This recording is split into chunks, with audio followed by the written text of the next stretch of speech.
Hello, this is Chino Reem from StarCraft for Dummies reporting here with our very first final match of the SC4D opener tournament. This is match 1 of the best of 3 series, and along with me here is my commentator buddy from StarCraft. What is it? StarCraft Nation. StarCraft Nation, yeah. Anyway, thanks for that intro, Chino Rain. This is Venerati from StarCraft Nation. Glad to be here. Glad to see this tournament.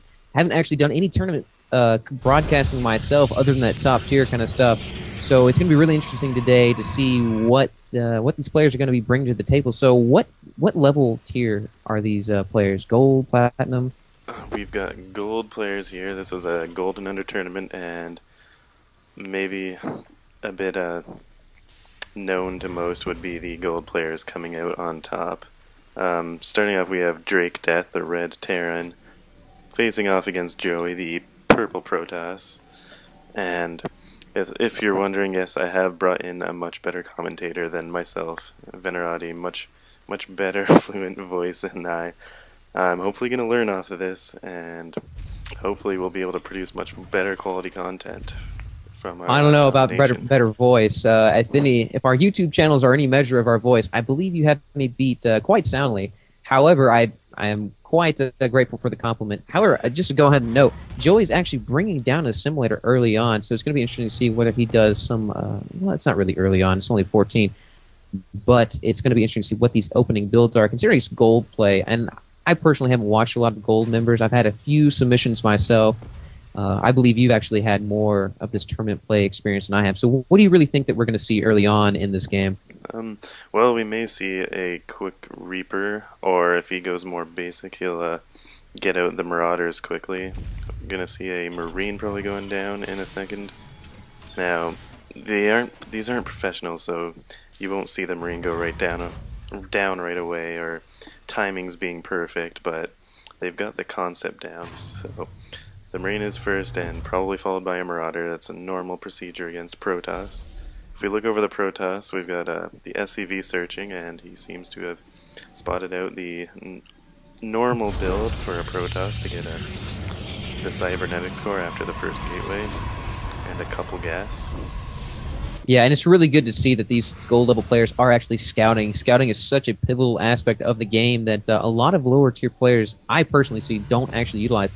Even in the upper tiers, when I am goofing around on the ladders in diamond level, it's kind of sad to see that you don't see scouting. I believe scouting really helps you stay in tune with what you need to build to counter your enemy here. And Joey really not persecuting this SCV that hard, but just really not letting it sit still.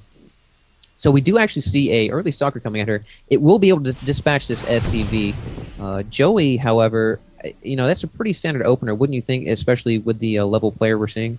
Yeah, both are very standard. Oh, well, if you look at this, he's throwing down an early command center. So he's going 1 Rax FE here. Very non-standard at a gold level.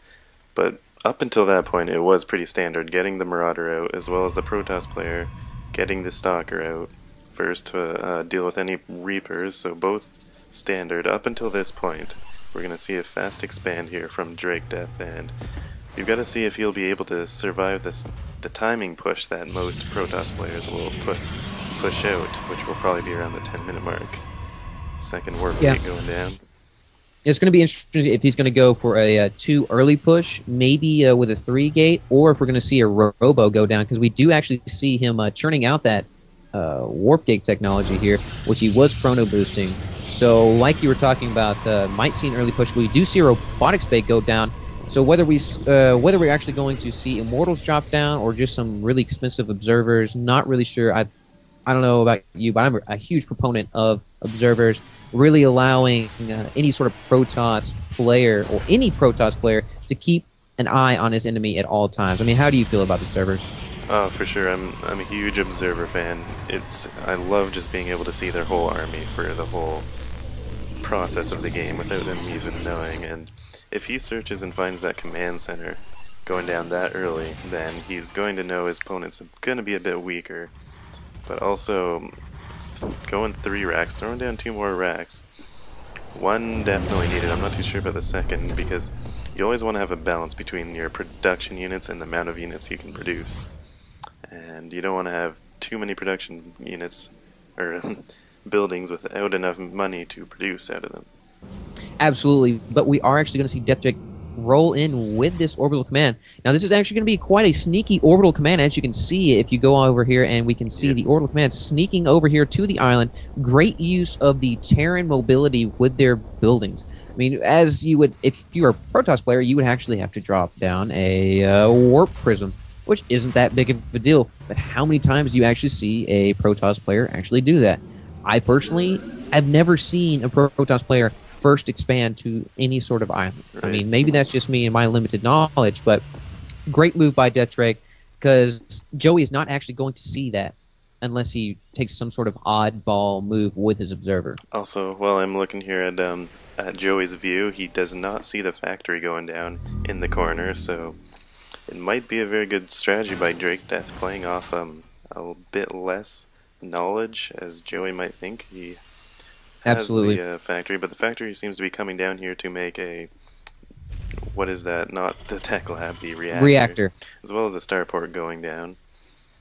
So I really like Death's use of the high ground here, really keeping his units not kind of lounging around in the middle of the base, just taking a hiatus. He's putting them on the edge of this. Now, of course, the observer would take away the height advantage, but let's say the observer wasn't there, or he scans and uses his marines to knock down the observer, which is a huge deal. I don't know about you, I can see those observers relatively easy, and I hate those guys being above me. As a Terran player, I always use my scans to try to knock down these observers. Right, and as you can see, another observer being produced by Joey.